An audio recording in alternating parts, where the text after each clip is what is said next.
Hello everybody, this is Mr. Rob, and welcome back to another episode of the Seattle Mariners franchise here on MLB Show 23, where the Mariners return home after getting 2 series sweeps on the road, and they'll start this episode against the worst team in baseball, the Washington Nationals. So the Mariners looking to continue their great play against an opponent who's a lot lesser than what they faced on the road. If you're excited for this one, make sure you drop a like and you subscribe down below, especially if you want more franchise content, as Logan Gilbert will join the mound for the Mariners sub at 3 ERA, and CJ Abrams will lead off for the Nationals, their top player in that Juan Soto trade last year. He'll go down swinging to begin the game, and we're underway with Ildemaro Vargas doing the exact same thing. So Gilbert strikes out the first 2 batters. That brings up Joey Meneses, who had a very good season last year, and he'll single into right field to get them their first hit of the day. Alex Call up next, gets a fastball, and he pops it up into center. Julio Rodriguez will come over and make the play, and that'll end the top of the first. Josiah Gray, the righty, will grace the mound for the Nationals. 5.15 ERA on the season. Hasn't been the best. Nationals, the worst team in baseball. They haven't had a lot of bright spots. Colt Wong leads off for the Mariners. He chops it over to Abrams at short, who will make the play. And we'll take a look at the Mariners lineup today, as they have Crawford, followed by France, Rodriguez, Hernandez, Suarez, Pollock, Cal Raleigh, and Dylan Moore. Suarez hitting only .211, but he leads the team in home runs. He's hit .241 for his career. And that's kind of what you can count on in the 6th spot. J.P. Crawford up next, 3-1 pitch. It's a fastball that hits into left field, so both teams get their first hit in the first inning. I'll bring up Ty France as he gets the fastball he likes up into center. An easy fly out for the second out of the inning. Julio Rodriguez up next, 0-1 pitch to J-Rod, who hits this one also in the center. And, well, basically deja vu. That one's put out with ease, and both teams are scoreless through 1. Top 2 now, Luis Garcia on the dish for the Nationals as he breaks his bat over to Crawford for the first out. Follows up by Heimer Candelario, who hits this one into center, and that will get down. Julio Rodriguez will cut it off, but it's a 1-out single for the Nats. Followed by Michael Chavis up next, and he'll hit this one into right field, and Candelario is going to go all the way to third. So back-to-back hits puts base runners on the corners now for the 8-hole Lane Thomas.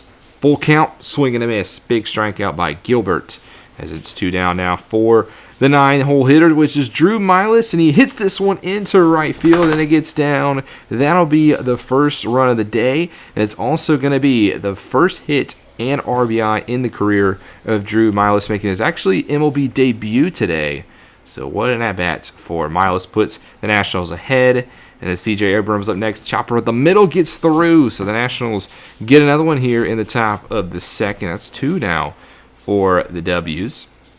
Vargas up next. Chopper over to second. Wong will field it. This will end the inning, but the Nationals able to get out in front here. We'll stay with them top 3. Now 1 away for Alex Call, who draws a full count walk. So Gilbert, another base runner allowed. And Garcia, though, an nasty 12-6 curve, can't connect. So 2 away. Candelario, 3-1 pitch, looks at ball 4, fastball below the knees, and Gilbert again throwing a lot of pitches this inning, already up to 22, and that puts runners on first and second for Michael Chavis. The first baseman is 1 for 1 today, and he gets a curveball inside and bloops it into right field, goes for 2 for 2, and runners actually going to come home. Hernandez can't get him, and the Nationals are up 3-0. How about this offensive display from Washington? Lane Thomas up next, 0-1 pitch, strikes a slider into right field. It's cutting, and it's going to cut over the wall. A 3-run shot for the Nationals, and just like that, they've taken a 6-0 lead. What is going on here in Seattle? They're playing fire baseball against the worst team in the league, and they've come into this ballpark and dominated. 9th home run of the season for Thomas. Now 6-0 lead. Gilbert eventually gets out of the inning, but it has not been a good day for the young righty. He'll go into the 4th now with a runner on first, and Meneses is not done. Left field all over the scoreboard. 2 more for the Nationals. A 2-run shot for Meneses, his 9th of the season as well, and that's now an 8-0 lead in favor of Washington. A blowout here in Seattle. The fans stunned at what they are seeing. I am too. We'll go bottom 5 now with the Mariners. It's going to get anything going as they have a runner on second base, and Colton Wong's going to strike one into right center, so at least this will plate the first run of the day for the M's, an RBI double for the leadoff man in Colton Wong, as that'll be on the season his 11th double of the season. That'll also do it for Gray, who actually couldn't make it through 5 innings, so he's not going to get the decision. Instead, Anthony Bonda, the lefty, will come in relief, trying to shut down the inning. He has runners on the corners, 2 outs for Julio Rodriguez, who singles into center. So the Mariners get a second run, cut this lead into 6. As Teoscar Hernandez up next, will get a fastball up in the zone, and he'll hit it to deep right center, but not deep enough, as that won't be put away. But the Mariners at least get 2. We'll stay within bottom second. Suarez leading off. And remember I said home runs 294? How about career number 295? Crushed to left center. No doubt about that one. Perfectly timed it. Suarez, that's all he does this season, is just either strike out or hit homers. And honestly, if he's hitting 18 already on the season, I guess I'll take that. 418, a solo shot. Most of his homers have been solo shots. And just like that, it's now an 8-3 lead in favor of the Nationals. How about runners on first and second? 2 down for Crawford. He's going to hit this one into the gap. And hold on a second. The Mariners are starting to get some offense. 1 run will score. A second on its way. Throw is not in time. That's a 2 RBI double for Crawford. Just a minute ago it was 8-0. Now it's 8-5. Patrick Corbin will come in relief, the longtime starting pitcher, now in the bullpen. And it's done a little bit better for his career. 3.56 ERA on the season. He has a runner on second, though, and Ty France will land this one into left center. He will score Crawford, and now it's an 8-6 game. Only a 2-run deficit. Can the Mariners really come back on this? Well, it won't come in the bottom of the 6th, as Julio Rodriguez will strike out. They say check swing. I disagree. Justice Sheffield will come in relief here. 9th appearance of the season. Has not been a good one for Sheffield, as he's kind of been the long reliever spot. He takes over now also in the 7th inning, as he's been in basically since the 4th inning, so it's not like Sheffield just got in the game. And he's pitched 3 solid innings, but he does go off a leadoff double here in the 7th to Joey Meneses, who's having himself a day. Alex Call up next, and he will hit this one into left field. Meneses on his horse is going to try to come around and score. Pollock will not get there in time, and the Nationals do get 1, so Sheffield does allow 1 in the 7th. Still nobody out. Chopper over to Suarez. This will go around the diamond for a 5-4-3 double play. So that'll get 2 outs. That'll bring up the former Tiger Heimer Candelario again. 1 for 2 on the day. He scored twice in this one. And he's going to look to do it again. 1-0 pitch slider into the gap. This will bounce up against the wall. And that'll be a 2-out double for Candelario, who's now 2 for 3 on the day. And the inning is still not over. 13th double in the season for him. Chavis up next, who will strike out on the low slider. So Sheffield only gives up 1 in his 3 innings of work. Carl Edwards Jr. comes in off the mound for the Nationals, looking for his 10th hold of the season. Bottom 8th will begin with Colton Wong, who is 2 for 4 on the day. 3-1 pitch, grounder over to second. That'll be an easy play. And Wong is down to begin 8th. J.P. Crawford up next. He's also 2 for 4. Chopper at the middle. He will base hit. 3 for 5 day for Crawford. Not bad for the shortstop. And we get to the heart of the lineup. Ty France up next. Jammed on a fastball as this was lazily hit to right field for the 2nd out. And that'll bring up Julio Rodriguez. First pitch. Curveball. Slice back up the middle. Another base hit. Single for Rodriguez. And they're going to try to actually send Crawford to third. And a laser guns him down. Base running blunder there for the Mariners. That ends the inning. As we'll go top 9, Yency Almonte in to hold this 3-run deficit as he gets Vargas to begin the inning. Nice strikeout there for Almonte. Joey Meneses up next, who's 3 for 4 on the day. Will not get hit number 4 as he flies out to Rodriguez for the 2nd out of the top of the 9th. Alex Call up next, 2-2 pitch. Looks at a fastball right down the middle. You got to swing at that one. Almonte gets the job done. Now it's up to the offense. Down by 3. Kyle Finnegan in, looking for his 15th save on the season. He's been good. He just hasn't had a lot of save opportunities with the Nationals being so bad. He'll begin the inning against Teoscar Hernandez, 0 for 2 on the day. And 0-2 pitch to the former Blue Jay, who pops it up in first base range. And that'll be an easy first out of the inning. Eugenio Suarez up next. He's homered today. Not going to do it again. Slider. Nice pitch there by Finnegan. And it's all down to A.J. Pollock, who did single back in the 7th. 0-2 pitch to the former White Sox. Gets a slider. Drills it to deep left field. This one's got some carry, but not enough carry. It dies out, and the Nationals win Game 1 of this series by a final score of 9-6. Good offensive try by the Mariners, but going down by 8, that's just such a big deficit. And, well, They weren't able to come back. It was a valiant effort, but Gilbert got rocked early, and we just couldn't get back. 8 earned runs in 4 innings. The bullpen only gave up 1 in the next 5, but just wasn't enough. We also lose game 2 in a complete opposite. 1-0. A solo shot by Abrams in the fourth, is all it took. And then game 3, we lose 14-12. The pitching falling apart, and we get swept at home by the Nationals. Is this a little bit of cause for concern? I mean, we just had a great road series, but getting swept at home by the Nationals, that's unacceptable. As the bullpen and the pitching again just failed. Second half of the episode will be at home against the Tampa Bay Rays, another struggling team, 36-48 on the season, and the Mariners really looking to bounce back. And this is interesting because Chris Flexen's on the mound. The Mariners had a day off yesterday, but 2 days ago, the starting pitcher for the Mariners in that game where they gave up 14 was Chris Flexen. So he's not on good rest. Not sure what manager Savais is doing here, as he does get the first out of the inning. We'll take a look at the Tampa Bay Rays lineup, as we'll see a Rosarena followed by Margot, Yandy Diaz, Brandon Lau, Wander Franco, Harold Ramirez, who's really struggled in the past 10 games, Nico Holzier, and then Josh Lau and Christian Bethencourt. So now 2 away for Yandy Diaz, who ropes a fastball into left center, and that's going to one hop off of the wall. And Diaz will get the first hit of the day for the Rays, as Flexen gives up a hit. 14 double in the season for Diaz puts him in scoring position for Brandon Lau, and Lau's going to deliver. Chopper into the left center gap, and that's going to score Diaz, and the Rays strike first. I mean, Flexen short rest. I don't know about this. He's got a runner now on second, basically traded positions for Wander Franco, who will draw a walk. So Flexen already missing the strike zone, getting in a lot of trouble. He's already pitched 23 pitches this inning. On pitch 25, it's a blooper into left center, and that'll also get down.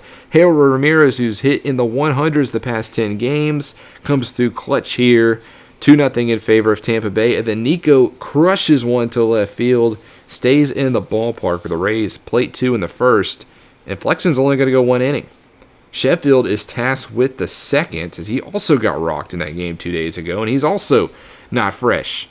He gives up a 1-out single down the left field line to Christian Bethencourt, and again, I'm questioning Servais's managing strategy. I mean, we are one of the best teams in baseball, so I don't do that very often, but putting 2 pitchers on the mound who's kind of tired doesn't make a lot of sense. Rosarena hits one also to the wall, and that's going to play another run. So the Rays jump out again to a 3-run lead.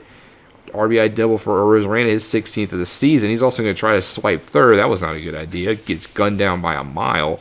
And then Manuel Margot will chop this one over to short. Crawford charges and makes the play, but the Rays already up 2-0 after 2 innings. Zach Eflin is the starter for the Rays. He would actually go more than 1 inning, unlike our starter. We got 2 down here in the bottom of the second. Suarez, and guess what he's going to do? He's going to hit a solo shot. Deep crushed a curveball into the second deck in left. You cannot leave a hanging pitch for Suarez. Solo shot for him, now 3-1. And, well, the Rays top 3, Justice Sheffield left in the game. And how about a double off of the wall? A struggling outing for Sheffield continues, as that's a leadoff double for Yandy Diaz, his second double of the game. Brandon Lau up next will chop this one down the first base line. That'll be an out, but it will move up to third base, and then Yandy will score. Chop over to Suarez, gets the out at first, but the Rays get that run back, now 4-1. How about Harold Ramirez up next? Chop over to first. Nice play over there by France. That'll end the inning, but another one for the Rays. Bottom 3 now, 1 out for Colton Wong, who perfectly crushes one deep center field, and it's going to clear the wall. A rare Colton Wong home run, but a perfect swing will get the job done. Wong with his 4th home run of the season, 3 of those coming in the month of June. So is this a little bit of a power surge for Colton Wong? I'll take it. This is now 4-2 now in favor still of Tampa Bay. How about J.P. Crawford up next? He's going to get a fastball right down the middle, and it's going to land in center field. Cannot do that, as Zach Eflin gives up a 1-out single. Ty France up next, 2-2 pitch. Golfs a curveball into left field. Nice pull hitting there by Ty France. Really had to reach out for that one. As now back-to-back singles. We'll have 2 on for Julio Rodriguez, who hits this one up the middle. 4-6-3 double play. Can't beat the throw at first. NC Almonte will now come in for the Mariners. He comes in the 4th inning. We usually don't see him this early in the ball game. And, well, he begins his day with a solo shot given up to Nico Holsizer into the bullpen in left center. And again, the Rays are able to get the run right back. Holsizer's third home run of the season. He's been one of the best hitters for Tampa Bay this season. But the pitching, what is going on here? They've been our strength. They've really struggled. Penn Murphy will come in. He will be tasked with the 5th inning, somebody that usually we can count on. And, well, what does he do? He goes 1, 2, 3. I really hope Penn Murphy makes the All-Star game because he's really deserved it. Bottom 5 now, Kolten Wong leading off again after the home run, his last at-bat. He will do a good job of leading off as he will hit this one into right field for a single. J.P. Crawford up next will do the same thing as he lines this one over the glove of the first baseman, and that will move Wong all the way to third. So just like that, runners on the corners, tying around the plate, and it's Ty France. A 1 pitch, and he drills a curveball into left field. This one will be caught, but Wong deep enough for him to tag. Another run for the Mariners, 5-3 now. Julio Rodriguez next ground this one over to short, bobbles it, gets 1, but unable to turn 2, so it keeps the inning alive. Teoscar Hernandez, the 1-0 pitch up next. He hit this one over to short. This time, a nice flashing of the leather, and that will end the 5th. We'll go into the 9th now, as there's a lot of pitchers, but I don't got time for all the pitchers. It's still a 5-3 game, and Jason Adam will come in to try to close it down for the Rays, as it'll be up to Cal Raleigh to be in the bottom of the 9th. He's 1 for 3 on the day, and, well, he will go 1 for 4, strikes out on the circled change. Robinson Cano up next. Got the start at DH today, and, well, he's going to go 0 for 4. So not a good day for Robinson Cano, and our chances lie in the hands of Kolten Wong. It has been a 3 for 4 day for him, but a 2-2 pitch, and he looks at strike 3. Fastball inside, close to the edge, but a strike indeed. And that'll end this one. The Rays take this game 5-3. Again, the pitching got rocked early. It's not what we're used to with the Seattle Mariners. Eventually things were able to settle down, but it was too little too late. And again, we drop one to a very much a struggling ball club. We've lost 4 straight against the Nationals and the Rays. This hopefully not something to see in the future and something we're not used to as Seattle Mariners fans. The Rays now 37-48 on the season.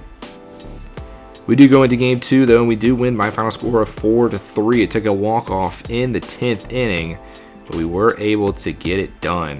It looks like it was Sam Haggerty who might have hit the walk-off homer. And we do win game 3 6-2, so we do bounce back and take 2 of 3, but the pitching was not very good this episode, and that got me thinking a little bit. I think I've been looking at the trade block, and, well, there's a player who's being on and off the trade block, and that's Brusdar Graterol. He's pitched pretty good for the Dodgers, but he's regressing a little bit at the age of 24, and the Dodgers have a lot of depth in the bullpen. And he's somebody I think could come to Seattle and make a difference. The Dodgers are also one of the best teams in baseball, so they're not going to give him up unless they get something in return. And I might be jumping the gun a little bit because the pitching has been good overall, but I don't want to see another performance like I did today. So we're going to take this opportunity to beef up our bullpen. Now, the Dodgers are the best team in baseball, but they've been hit with a couple of injuries, specifically in the outfield. Their starting center fielder, James Outman, the rookie, who's played good, is going to be out another 1 to 2 months with a torn finger ligament. And behind them, their depth, Bradley Zimmer and Aldrich DeJong, are also hurt. So not a lot of depth out there in the outfield, as this is what they're looking at. Their top-rated center fielder is Jason Hayward, and he's now 33 years old, 61 overall. He is basically an offensive liability. So I think the Dodgers could really use a bat in the outfield, and, well, we have one that we can give. I'm going to send them a trade for Taylor Trammell is going to go over to the Dodgers. Now, Trammell is a good young player. He's improving, but he has not done good at offensive level here in Seattle. He's a 66 overall, so he's still got some time. He would be their top-ranked center fielder right now, and I think it makes sense for the Dodgers. A little cheap rental for a couple of months, and Trammell gets a new start in LA, and who knows, maybe he could fully reach that 65 C potential. So we're going to send him to the Dodgers, and we acquire Brusdar Graterol, another man for our bullpen. Somebody else that we can rely on. I think we saw it also today. We've been relying on the same arms, and some of them are getting tired, and we need them to be healthy, especially if we're going to make a playoff run. So welcome to the team, Brusdar Graterol. Next episode will end before the All-Star break with 2 series on the road. But before that, I do want to do another scouting report episode. So next episode, we will look at some of the prospects in the upcoming draft. Hope you guys enjoyed this one. If you did, make sure you drop a like and you subscribe down below, especially if you want more franchise content. This is Mr. Rob, and I'll see you in the next one.